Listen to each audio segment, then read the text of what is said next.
Tuesday, September 11th, 2001, was a clear and sunny day here in Washington, D.C. And it was just another teaching day for me at the Pentagon, where I teach classes for military and government officials through our off-campus programs at Catholic U. A dead car battery kept me out of harm's way that morning, but my students were not so lucky. They were in the part of the building that I knew had become a fiery hole. I struggled to reach them, and I prayed, but phone and email were down.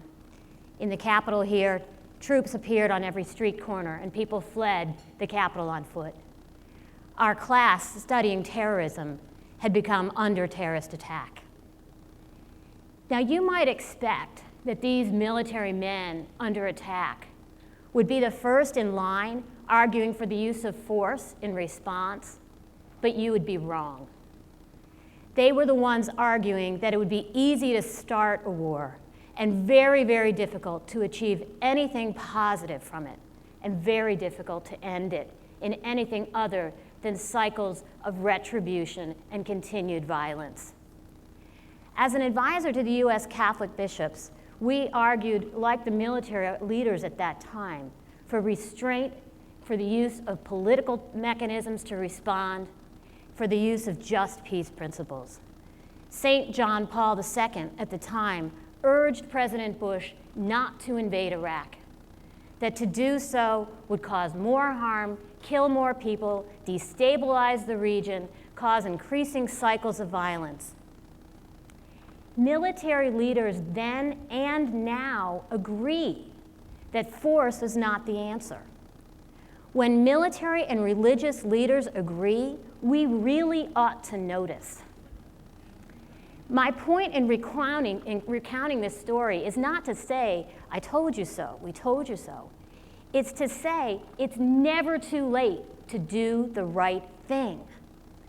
Peace is breaking out around the world today in areas of the planet that have known nothing but violence for decades, in places like Colombia and the Philippines. Peace is breaking out there because of the courageous use of peace-building, just peace-building tools, of working for inclusive participation, that all can be included in the peace table, even folks who have blood on their hands.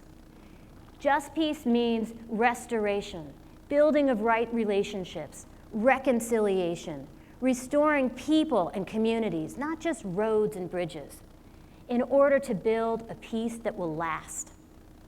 One of those students in my class that day was Lieutenant Colonel Will Zemp. He emerged from the rubble and went on to brief President Bush that evening at the White House after Bush returned from his zigzag cross-country trip. Will was then deployed to Iraq in many different deployments. He was blown up and shot up pretty badly. He earned the Bronze Star and the Purple Heart. Yet Will became a tireless advocate for reconciliation in Iraq, including in the most dangerous parts of the country, the Triangle of Death. All wars end, whether they end well or whether they end badly with continued cycles of retribution, depends on whether we're courageous enough to work to build a just peace. Everywhere just peace tools have been used, they've made things better.